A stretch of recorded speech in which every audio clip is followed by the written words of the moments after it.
नमस्कार, राधे राधे। 24 फरवरी के current affair की तरफ बढ़ते हैं। देखिए, मेहनत के अलावा आपके पास कोई विकल्प नहीं है। बस मेहनत ही एक ऐसा रास्ता है जिसके चलते हुए आप अपने लक्ष्य को प्राप्त कर सकते हैं। कोई दूसरा विकल्प है ही नहीं, उसका कोई दूसरा रास्ता है ही नहीं। अगर आप मेहनत से कतराते हैं, मेहनत करने में डरते हैं, ठीक है, तो आपको आपका लक्ष्य नहीं मिल सकता, आपको अपनी सफलता नहीं मिल सकती, आप अपने व्यक्तित्व को नहीं निखार सकते। बस यही है कि मेहनत ही मूल मंत्र है। और आप हैरियत की बात देखिए, मैं हूँ या आप हो, कोई भी हो, बस मेहनत से ही कतराते हैं। ठीक है, बस मेहनत से ही कतरा रहे हैं और अपन को पता भी है कि मेहनत के बिना होना भी कुछ नहीं है। बस वो एक ही चीज ऐसी है जिससे हम लक्ष्य प्राप्त कर सकते हैं, और बस वही चीज हम कर नहीं पा रहे हैं। तो ये बड़ी विडंबनाएं हैं। सोचो तो बहुत कुछ है और नहीं सोचो तो कुछ भी नहीं है। ये कोई बात नहीं। अगले अगले क्वेश्चन पे, यानी मतलब पहला क्वेश्चन जो है आज 24 फरवरी का, वो पढ़ लेते हैं। चलिए, क्या है? भारत और कौन सा देश 2030 तक द्विपक्षीय व्यापार दुगना करने पर सहमत हुए हैं? ठीक है, इसके ऑप्शन आपके सामने है।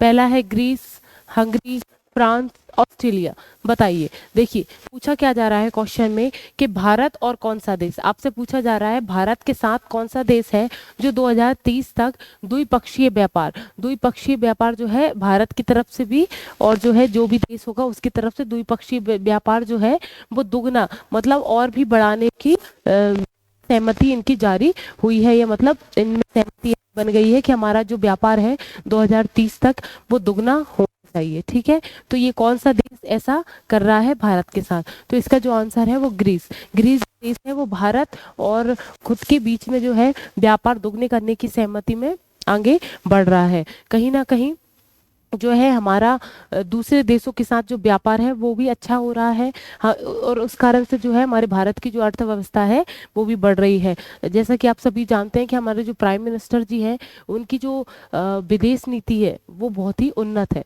आपने देखा होगा कहीं ना कहीं जब से वो इस पद पर चयनित हैं, उस पद पे अपने आभा प्रदर्शित कर रहे हैं, तब से आप देख रहे होंगे कि हमारे जो दूसरे देशों के साथ संबंध है वो बहुत ज़्यादा बेहतर हुए हैं। और उसका जो बेहतर होने का एक श्रेय जाता है वो हमारे प्राइम मिनिस्टर जी को ही जाता है। और जो देश से एक अलग ही एक आत्मीयता से जुड़ते हैं, अगर कहीं जाते हैं तो आप देखते होंगे वो उस देश के जो प्रमुख से मिलते हैं तो उनकी जो आत्मीयता होती है, उनका जो मिलने का एक व्यवहार होता है वो सबको लोकप्रिय लगता है। तो कहीं ना कहीं उनका जो दूसरे देश है, जो हमारे भारत की तरफ जो झुकाव हो रहा है वो कहीं ना कहीं हमारे प्रमुख की तरफ से हो रहा है। ये बहुत बड़ी बात है। तो हर देश से हमारा जो है रिश्ता सुधर रहा है, भारत का जो है वो हर देश से रिश्ता सुधर रहा है। कहीं ना कहीं हमारी अर्थव्यवस्था के लिए वो बहुत जरूरी है। चलिए, तो अगले क्वेश्चन की तरफ बढ़ते हैं। अगला क्वेश्चन है, अंतरराष्ट्रीय मातृभाषा दिवस अमर एक खुशी कहाँ मनाया गया? देखिए, हमने अंतरराष्ट्रीय मातृभाषा दिवस जो है वो हमने कल देखा था। 21 फरवरी को जो है हमने अंतर्राष्ट्रीय मातृभाषा, हमने कल दिवस पढ़ाया था, देखा था, हमने सभी ने पढ़ा था। तो हम आगे क्या पूछ रहे हैं कि अंतर्राष्ट्रीय मातृभाषा दिवस अमर ए खुशी कहाँ मनाया गया? ये जो है अमर ए खुशी जो है वो कहाँ मनाया गया? ठीक है, इसका एक स्लोगन है या एक वाक्य है, वो कहाँ पर मनाया गया? इसके ऑप्शंस आपके सामने हैं। भारत, नेपाल, श्रीलंका, बांग्लादेश। अगर किसी को पता है, वैसे मेरे हिसाब से ये क्वेश्चन आपको पता होना चाहिए। चलिए, इसका जो आंसर है वो है बांग्लादेश। बांग्लादेश जो है उसमें अमर ए खुशी जो है अंतरराष्ट्रीय मातृभाषा दिवस मनाया गया। ये जो है ये इस उपलक्ष्य में मनाया गया था अंतर्राष्ट्रीय मातृभाषा 21 फरवरी पर। उनके इधर ये जो एक स्लोगन अमर एक खुशी, इसको जो है अपनी बांग्ला जो भाषा है उनकी, बांग्लादेश की जो भाषा है बांग्ला, उसको अंतर्राष्ट्रीय स्तर पर मान्यता प्राप्त हुई थी। इस खुशी में ये दिवस मनाया जाता है बांग्लादेश में, और इस दिन का वहाँ पर अवकाश रखा जाता है, वहाँ पर छुट्टी होती है इस दिन 21 फरवरी के दिन, और अमर एक खुशी का जश्न मनाया जाता है कि अंतर्राष्ट्रीय स्तर पर बांग्ला भाषा का जो है मान्यता प्राप्त हुई थी। चलिए, अगला क्वेश्चन क्या है? Under water photographer of the year का पुरस्कार किसने जीता है? इसके ऑप्शंस आपके सामने हैं। एलेक्स डॉशन, डेविस मैथलेट्स, वायर्ड स्केली, सिरिल रुओसो।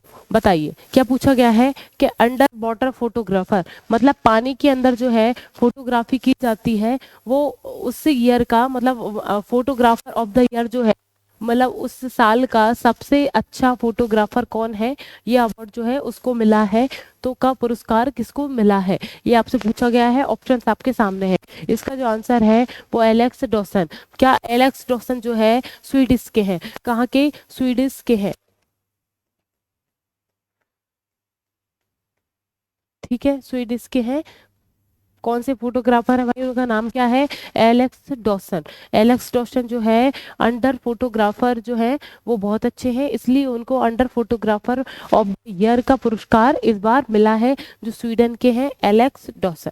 चलिए, आपने देखा वो किसी भी इमेज का वो फोटो है बहुत अच्छी क्लियर तरीके से दिखाते हैं, बहुत अनोखी फोटो दिखाते हैं, ठीक है। अगर हो तो आप सर्च करें। फोटोग्राफर बहुत अलग ही कला होती है, फोटोग्राफी भी बहुत अच्छी कला होती है, ठीक है। नॉर्मल फोटो नहीं लेते, वो कुछ यूनिक तरीके से उस फोटो को लेते हैं, या कुछ ऐसी अवस्था में लेते हैं कि उस फोटो का मीन ही बदल जाता है, ठीक है। तो ये इसलिए उनको ये अवार्ड दिया गया है। अगला क्वेश्चन है, उर्दू हेरिटेज फेस्टिवल 2024 का आयोजन कहाँ किया जाएगा। इसके ऑप्शंस आपके सामने हैं, दिल्ली, लखनऊ, अजमेर, हैदराबाद। क्या पूछा गया है कि उर्दू हेरिटेज फेस्टिवल, जो उर्दू हेरिटेज फेस्टिवल जो है 2024 का, उसका आयोजन कहाँ पर किया जाएगा, ये आपसे पूछा गया है। ऑप्शंस आपके सामने दिल्ली, लखनऊ, अजमेर, ये आपको मैंने बता दिए हैं। अगर आपको पता है तो इसका आंसर आप कमेंट में लिखिएगा।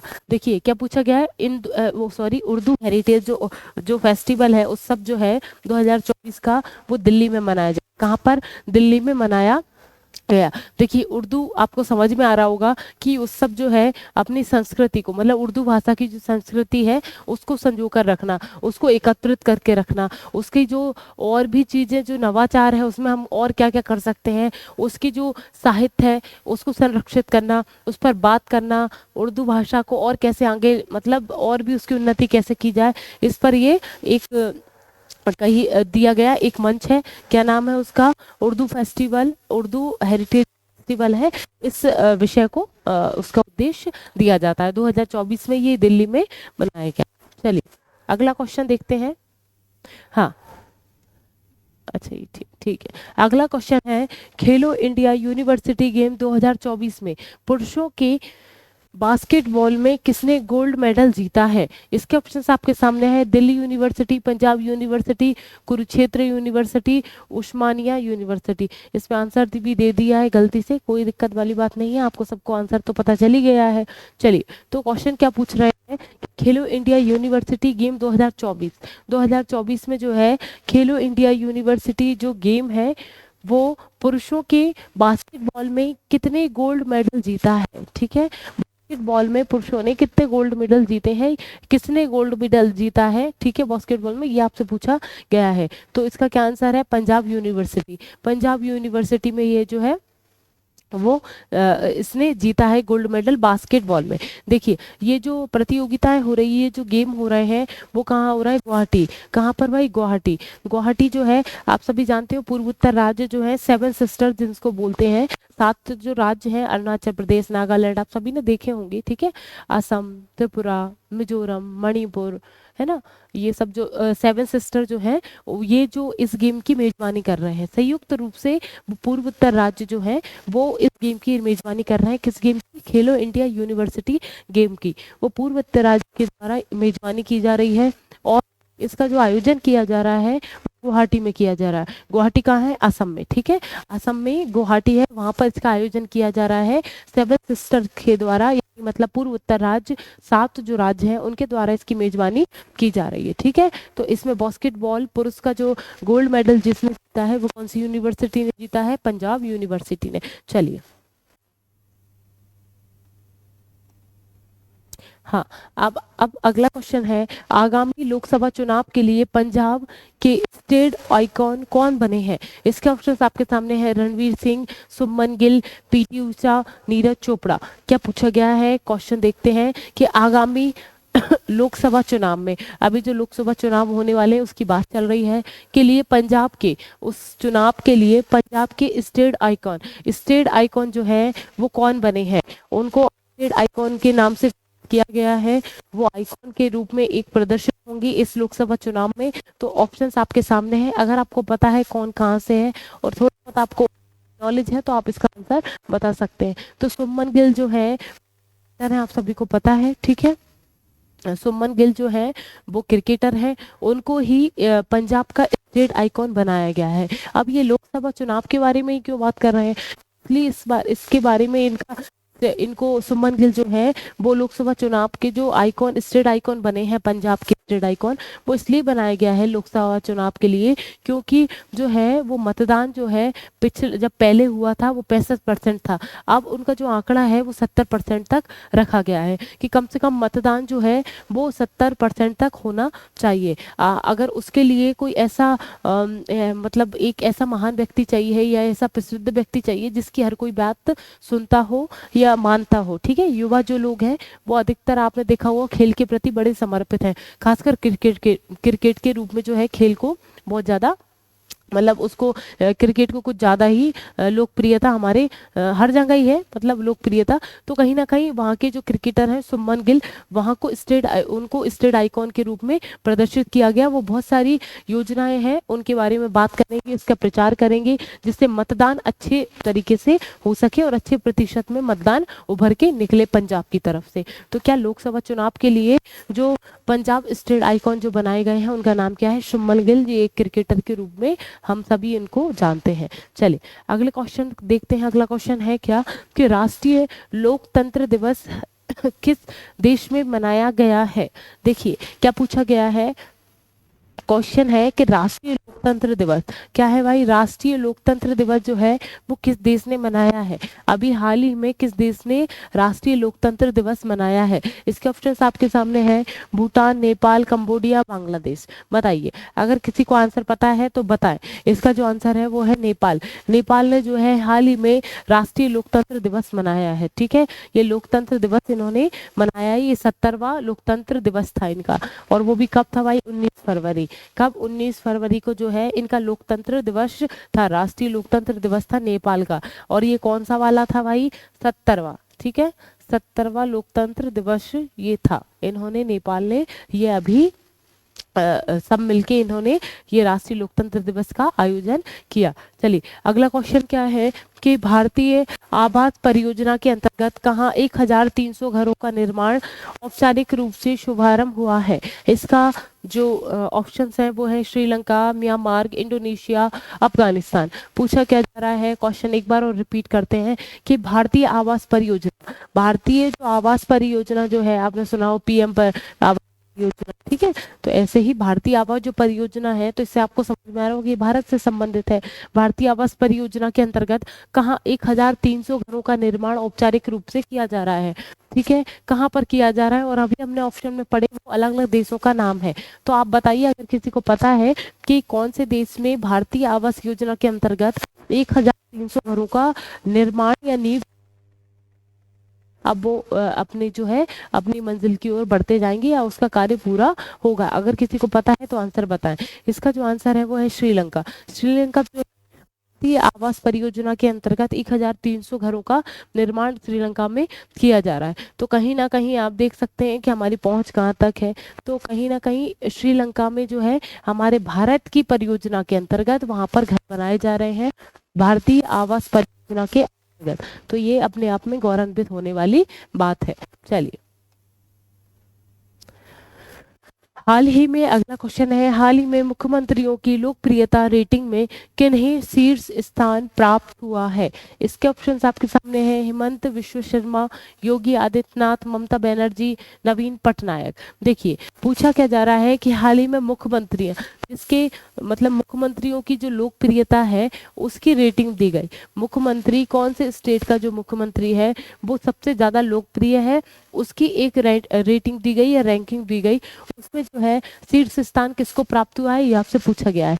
हेमंत विश्व शर्मा, सॉरी ये ऑप्शन थे, हेमंत विश्व शर्मा, योगी आदित्यनाथ, ममता बनर्जी, नवीन पटनायक। ये तो आप सभी को अगर थोड़ा बहुत अगर नॉलेज में है तो आपको पता होगा कि नवीन पटनायक जो है वो उड़ीसा के मुख्यमंत्री हैं। इनको शीर्ष स्थान प्राप्त हुआ है। इनको क्या हुआ है भाई, शीर्ष स्थान इनको प्राप्त हुआ है कि ये जो है मुख्यमंत्रियों की सूची में सर्वश्रेष्ठ या शीर्ष स्थान पे प्राप्त हुआ है, क्योंकि इनको जो लोग हैं बहुत पसंद करते हैं, इनकी जो नीतियां हैं वो पसंद करते हैं, इनका व्यक्तित्व जो है वो पसंद करते हैं। नवीन पटनायक ये कहाँ के मुख्यमंत्री भाई? उड़ीसा के। ठीक है।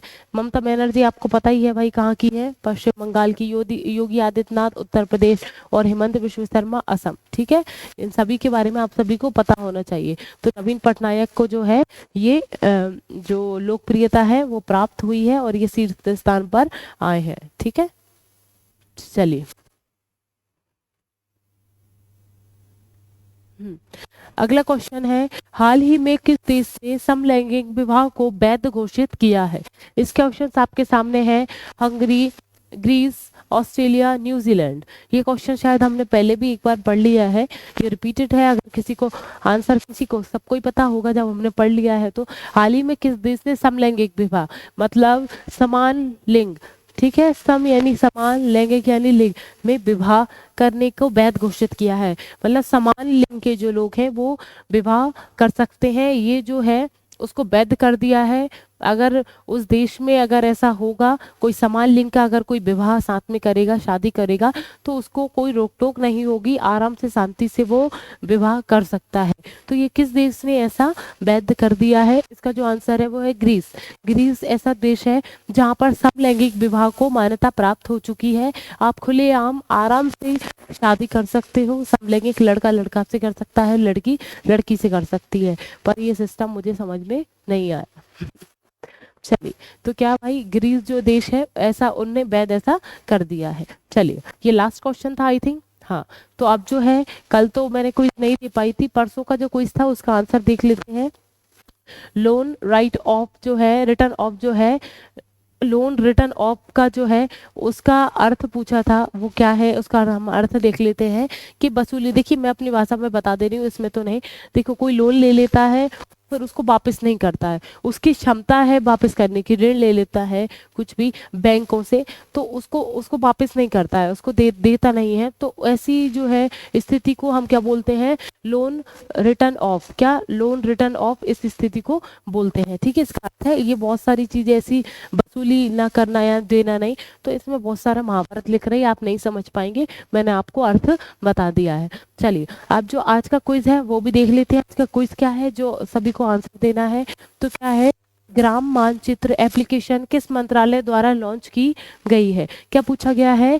जो ग्राम मानचित्र एप्लीकेशन है वो किस मंत्रालय के द्वारा लॉन्च की गई है, ये आपसे पूछा गया है। ठीक है, आप सभी जो है इसका आंसर कमेंट में लिखेंगे। चलिए, इसी के साथ फिर मैं आपसे कल मिलती हूँ। राधे राधे।